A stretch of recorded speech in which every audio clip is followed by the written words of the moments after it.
नमस्कार मित्रांनो, आज तुम्ही पाहू शकता. आज मी डीमार्टच्या शेजारी का थांबलोय.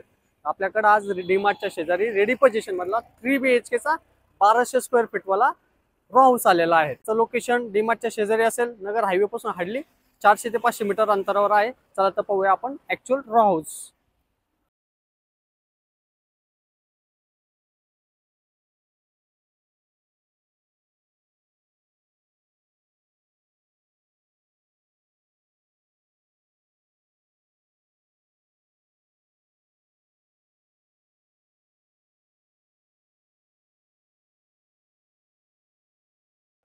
आपण आलोय आपण ऍक्च्युअल रो हाऊसवर. ही पूर्ण स्कीम पाहू शकता.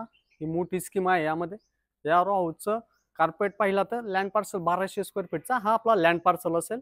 आणि याचे पूर्ण कंस्ट्रक्शन जर पाहिलं 2000 स्क्वेअर फीटच्या आसपास हा आपला पूर्ण रो हाऊस बनवलेला आहे. 3 BHK चा हा रो हाऊस आहे. आपण बघूया रो हाऊसचा हा पूर्ण टूर.